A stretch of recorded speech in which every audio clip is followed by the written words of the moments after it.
Okay, so the judge in the YSL case, Judge Glanville, he's finally off the case. They got a new judge. That's what we like to see. Still don't mean that Young Thug. I mean, I don't know if they're going to. Give me 1 second. Give me 1 second. Give me 1 second. I don't know if they're gonna go with. Well, they're going with a new judge. This is the new judge right here. But I don't know if she's gonna pick up where Glenville left off, or they're gonna start it all over. Who knows what's gonna happen? But at the end of the day, if this gets out of hand, I think Young Thug. I think this trial could be a mistrial. Maybe. I'm not saying I'm a lawyer. I'm definitely not a lawyer. Last time I made a video on this shit, y'all niggas thought I was a lawyer. I never told y'all niggas I was a lawyer. I don't know where the fuck y'all got that information from. I'm just giving my opinion. But I think Young Thug, this is a W for Young Thug. If he's off the case, yeah, this is a W. And I've always thought that this motherfucker, this fucking bald Uncle Phil looking ass nigga, I always thought that this nigga was just too power hungry. Niggas suffer from main character syndrome way too much. And now he got kicked off the case. So, Judge Glanville has been recused from the Young Thug YSL RICO trial. Judge Shakura L. Ingram is now presiding over the case. Glanville's gone, boys, and we got a whole new judge on the case. This is good news for the defense. I'm sure there's going to be some motions to dismiss because of prejudice, obviously. The audio on every video is now on Spotify. And like I said in my last video, I know I'm yapping, but let me get my yap out. Like I said in my last video, the Young Thug is very, very lucky that he got one of the best attorneys in Atlanta. Because if this was a public defender or if this was just some regular ass fucking lawyer, nigga, it would have been over. Podcast if you guys can't watch the video and you just can only listen to audio at work or something. I'm also going to be doing one bonus video a week on the membership, so hit the join button down below. Alright, here we go. State of Georgia, order on motions to recuse Judge Glanville. This case is before the court to consider various motions to recuse, including defendant Yak Gotti's motion to recuse Judge Glanville, Caleb Bumpus' motion to quash the show cause order and order to recuse Judge Glanville, defendant Jeffrey Williams' motion to disqualify and recuse Judge Glanville from all further dealings in an above referenced case, an amended supplement. The specific facts necessary to determine these recusal motions are well documented in affidavits, court filings, certified transcripts, and video recordings available on YouTube. Having considered the record evidence and applicable case law, the court finds as follows. Findings of fact. Okay. These recusal motions arise out of a multi-defendant prosecution brought by the Fulton County District Attorney's Office alleging gang activity and associated crimes. Although there were 28 defendants named in the indictment, only 6 were being tried as of June 7th. The motions to recuse all arise from the same circumstances related to state's witness Kenneth Copeland. On June 7th, 2024, the state intended to call Kenneth Copeland to testify. Prior to his testimony, counsel for Mr. Copeland, Jonathan Melnick, appeared and indicated in open court that Mr. Copeland did not wish to testify and intended to invoke his Fifth Amendment privilege against self-incrimination. Judge Glanville brought Mr. Copeland into court and discussed with him the effect of an immunity order. Judge Glanville... So my question is, because I'm seeing this nigga YSL Woody on 20v1s and shit like that. Like, look at this shit. Hold on, give me 1 second. So now that they have this new judge in, does that mean YSL Woody have to testify? Cause this nigga's out here doing 20v1s. This nigga's at the fucking barbecue function. This nigga's out here doing everything, but besides being in court. YSL. This is what this nigga YSL Woody is doing.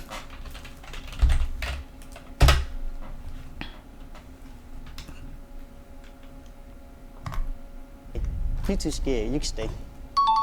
What you liked about her? You look disappointed. Why you walking out like that? No, she gone. Free YSL. For sure. Now get out.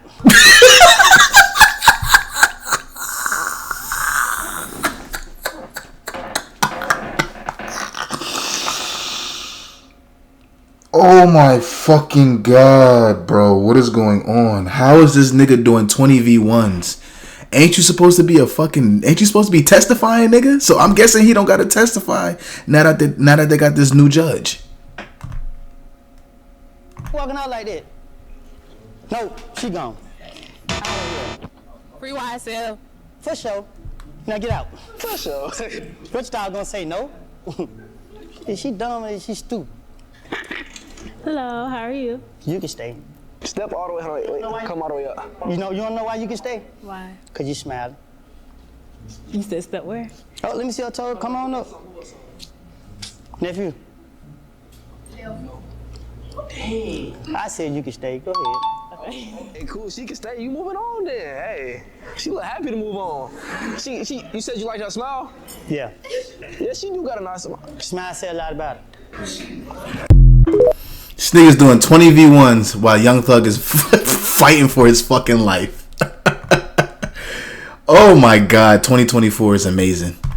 Entered that granted immunity to Mr. Copeland, forced immunity that if he pleads the fifth, he's going to be jailed for the rest of the trial, and they threatened him with jail time for years on end. Judge Glanville specifically advised Mr. Copeland that if he invoked the Fifth Amendment and refused to testify, the state would ask for Copeland to be held in contempt and jailed. Glanville also advised that if asked, Glanville would jail Mr. Copeland for refusing to testify. After that discussion, Mr. Copeland spoke to his attorney and then indicated he would testify. Oh, I wonder why. Maybe because it was just straight up witness intimidation and coercion. Once called, Mr. Copeland was asked to specify his age, and instead of answering, he stated, "I plead the fifth." Glanville excused the jury, then advised Mr. Copeland in open court that he was in contempt and ordered him to be jailed until Monday, June 10th, at which time Glanville told Mr. Copeland that he would revisit Mr. Copeland's willingness to testify. Mr. Monick spoke to Mr. Copeland and then reiterated to the court that Mr. Copeland still intended to invoke his Fifth Amendment right if called as a witness. Glanville indicated he would revisit the issue with Mr. Copeland on Monday, June 10th at 8:30 a.m. and court was adjourned for the day. On June 10th, 2024 at approximately 9:10 a.m., Glanville met with the counsel for the state, Adrian Love, and standing counsel for Mr. Copeland, Caleb Bumpus. The meeting took place in Glanville's chambers. Counsel for the trial defendants did not participate in the meeting and were not aware the meeting was taking place. The transcript reflects that Ms. Love told Glanville One fucking meeting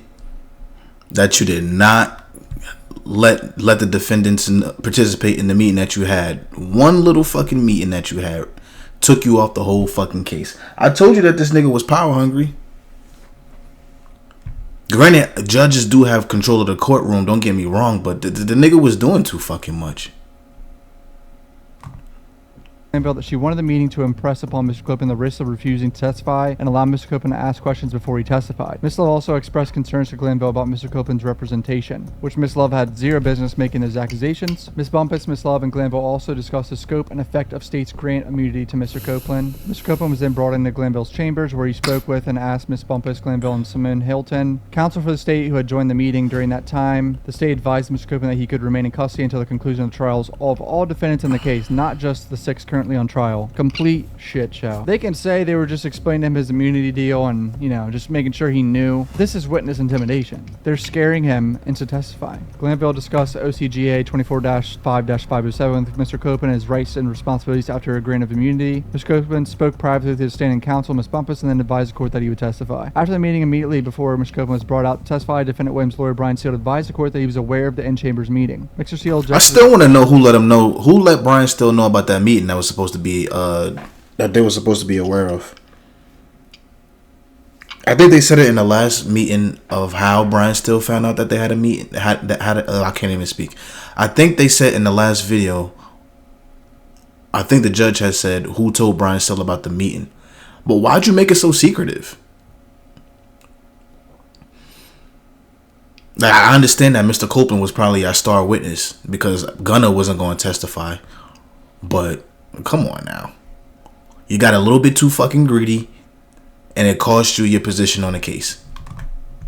The ex parte meeting, and a lengthy colloquy occurred between Steele and Glanville, in which Glanville inquired how Steele became aware of the chambers meeting, and Mr. Steele declined to reveal source of information. Glanville held him in contempt, though Mr. Steele was allowed to remain in the court on behalf of his client, defendant Williams. Ultimately, Kenneth Copeland did testify on June 10th and later released from custody. The next day, Glanville issued a show cause order requiring everyone present at ex parte meeting to appear, and show calls as to why they should not be held in contempt for disclosing information about the ex parte meeting to the defense counsel. An amended show cause order was later entered setting July 1st as an in-camera review of the transcript and ex parte meeting. Kendrick motion seeks to recuse Glanville because of the improper and coercive ex parte meeting with the state. June 14th, Glanville denied the motion. Glanville determined the recusal motion was timely, supported by an affidavit, contains assertions of fact to support the allegations of bias and partiality. However, Glanville ultimately determined that because there was no way to verify the veracity of the information contained in the affidavit and there was no actual evidence of the extent of the discussion during the in-chambers meeting, the affidavit was legally insufficient and the motion to recuse did not require referral to another judge for consideration. June 14th, Bumpus filed a motion to quash the show cause order and recuse Judge Glanville from presiding over any contempt action against Ms. Bumpus resulting from alleged disclosure of the ex parte meeting. June 17th, Thug filed a motion to recuse Glanville. Mr. Williams' motion and supplement also seek to recuse Glanville because of his involvement in the ex parte meeting. Divorced from its hyperbole. Wait, hold on. So Ms. Krause is saying it's over-exaggerated. Mr. Williams' motion and supplement also seek to recuse Glanville because of his involvement in the ex parte meeting, which Mr. Williams also alleges was improper and coercive. Alleges both actual bias and the appearance of bias because Glanville allegedly participated in the accusatory process when he met with Mr. Copeland, and Judge Glanville became embroiled in a controversy when he held Mr. Williams' lawyer, Brian Steele, in contempt. On July 1st, the day appointed for parties to review a redacted transcript of the ex parte meeting, Glanville announced that he was releasing the entirety of the transcript of the ex parte meeting and he was taking judicial notice of making a record regarding certain matters associated with the ex parte meeting. Most of what Glanville relayed was a collation of record evidence about the recent circumstances in the case. Glanville also explained how he became aware of the state's request for an ex parte meeting. In addressing the circumstances of the contempt against Mr. Steele, Glanville explained the court's purpose and concern in pursuing the information about the security and confidentiality of his chambers. Glanville was just freaking out that somehow this guy... Yeah, that's the only reason why he even explained the ex parte meeting in the first place, because once they realized that, oh shit,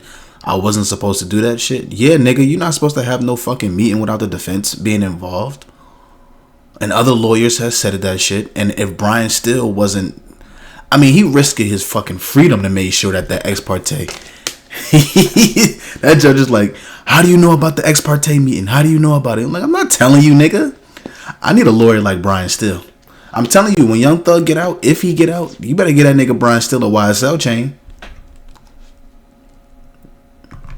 To the defense. Oh no, y'all found out about this illegal ex parte meeting. Oh no. Glanville advised that he had not instigated an investigation into surveillance footage but had reviewed such footage for timeline and security. Glanville then explained his view that an ex parte meeting was proper under Georgia law and outlined relevant law that supported his inherent authority to hold such meeting. Whatever, dude. Glanville maintained that no one gained a tactical advantage as a result of the ex parte nature of the meeting. Oh really? The state's star witness didn't want to testify. Then this meeting occurs. Now he wants to testify. I wonder why. No tactical advantage. Glanville also questioned defendant's right to be present at an ex parte meeting because the issue under discussion was between the state and a witness who was represented by counsel. After making this record, Glanville announced that the show cause hearing was canceled and that the recusal motions filed by Kendrick and Mr. Williams and Bumpus were being referred for consideration by another judge in accordance with the Uniform Superior Court Rule 25.1 through 25.7. The motions recused were assigned to this court for consideration. Legal framework. Motions recused are governed by a specific legal framework outlined in Rule 25 of the Uniform Rules of Superior Court. A party seeking refusal must file a timely motion supported by affidavit. The affidavit must be definite and specific and describe extrajudicial conduct or statements which demonstrate bias or favor of any party. A systematic pattern of... And another reason, I know I'm yapping. What made me think that this judge is super fucking biased, when they kicked Brian Steele, or not kicked Brian Steele out of court, when they held Brian Steele in contempt of court, they tried to have Brian Steele's team to be like, all right, you guys can continue. And Brian Steele's the defense team was like, no, this is our main guy. If you kicking him out, then we're not going to participate. Like, no, you guys can continue without him. No, nigga. Like, what the fuck? No.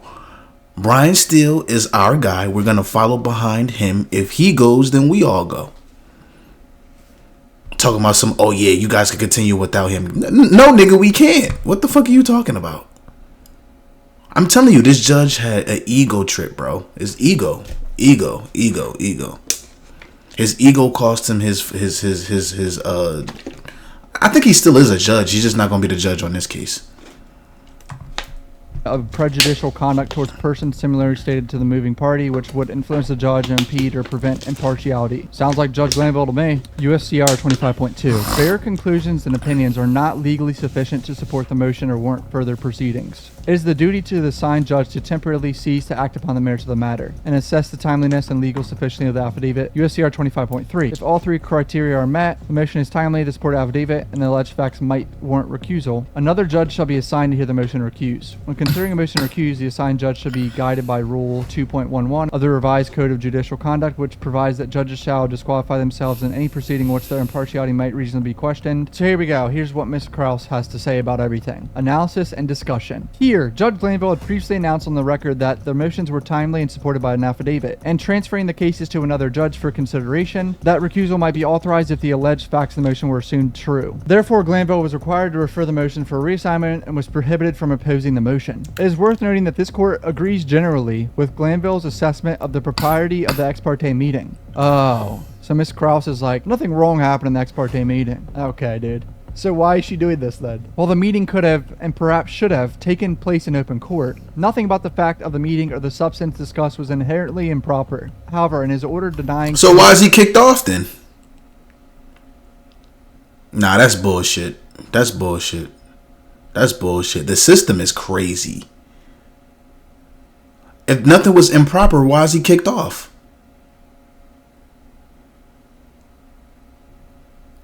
How does YSL Woody go from not wanting to testify to when they have that meeting, now all of a sudden he wants to testify? Come on now. Do you think we stupid? Come on, bro. Come on, bro. Come on. Kendrick's motion in the process of making his record on July 1st, Glanville added facts, provided context, and questioned the veracity of allegations, and otherwise explained his decisions and actions and argued why those actions were proper. While it may be appropriate for a judge to disclose information relevant to his potential recusal, disclosure must be made in a way that is objective, dispassionate, and non-argumentative as possible, so that the judge is not reasonably perceived as a hostile witness or advocate. And presenting his record as to the recusal motions, and in ruling on Kendrick's motion, Glanville evaluated and accepted the truth of his own factual allegations, mandating his recusal. This court has no doubt that Glanville can and would continue presiding fairly over this matter if the recusal motions were denied. No surprise, Ms. Krause thinks that Glanville could be fair and impartial. Maybe it's because of that $2,000 was sent to you. Necessity of preserving the public's confidence in the judicial system weighs in favor of excusing Judge Glanville from further handling of this case. So she's just doing it because of the public's confidence in the judicial system. That's it? Just because they're scared of backlash from the public? That's what that says, right? Yacht Gotti's motion to recuse granted. Caleb Bump's motion to quash the show cause order is denied. Williams' motion to disqualify recuse Judge Glanville granted. Rachel Krause. Bradford Cohen says the handling of this case is shameful. There has been no justice. Judge Glanville should be referred to the JQC. The fact that he was clueless as to an ex parte communication was mad it was revealed instead of making the correct ruling is shocking. Young Thug deserves a bond at this point. This has been dragged way too far. They're not going to get that nigga a bond. I'm sorry. They are not going to give that. Maybe. This is a different judge. We got to see what her style is and what her approach is going to be when she picks up with this case. I say fuck a bond. Yo, dismiss this case, bro. This shit's been going on for like 2 years. The jury duties, they're ready to go back home to their families, bro. This shit's been dragging, bro. Make this shit a mistrial already. But it's probably not going to happen that way. It's probably not going to happen. So I think next time when they get the case rolling, I think Brian Still is going to try to get Young Thug on a bond. And if he can get Young Thug bond, at least he could be home until this case, everything figures out. But I don't think this new judge, I don't think she's going to grant Young Thug bail. I really don't. I really don't. The best thing that could happen with this case is that it becomes a mistrial, because it's been dragged on for way too fucking long. But as far as Young Thug getting bail, I don't think he's going to get that. Too long. What's the likelihood of this case being thrown out due to prejudice and the lack of a fair trial? See, that's what the defense lawyer is going to go after next. Brian Steele's statement regarding the recusal order. Jeffrey Williams is innocent of the charges brought in this indictment. Clear his name, he sought a speedy trial, one in which he would receive the constitutional guarantees of a fair trial with an impartial judge presiding and ethical prosecutors following the law. Sadly, Glanville and the prosecutors have run afoul of their duties under the law. Mr. Williams is grateful that the reviewing court agreed with him and entered the order recusing and disqualifying Judge Glanville from presiding over Williams' case. We look forward to proceeding with the trial judge who will fairly and faithfully follow the law. And here's the new Judge Ingram right here. Apparently this trial is going to go on, but I'm sure... Oh, yeah, it's going to go on. Y'all think Thug will get bond? If Brian still try to push for a bond, y'all think Thug will get it? I don't know. Maybe. Defense lawyer is going to be following some motions to dismiss. It's kind of funny how the jury has just been at home waiting pretty much, or at work. Who knows? I don't know how they still have a fucking job. Clearly the jury has seen all this nonsense online. That's just common sense in my opinion, but I'm sure there's going to be some motions here in a second with this new judge, so I'll be covering it like always. Hit subscribe. I really appreciate every single one of you. I'm going to start making weekly bonus videos on the membership. Once a week, I'm going to put up like a bonus body cam reaction of me watching a body cam footage maybe, or talking about the YSL trial. Who knows? I would really appreciate if you guys support me that way so I don't have to, you know, rely on YouTube ad revenue to keep doing this. Love you guys. Hit subscribe. Peace out. That was a good video. Hey, man, the bet is, hey, you got two options. It's either you get a bond, and if you get a bond, you could be free for a little bit, or it could be a mistrial and you free completely. But it's a new judge. Let's see what happens. Leave a like if you enjoyed the video. As always, like, comment, subscribe. I'm out.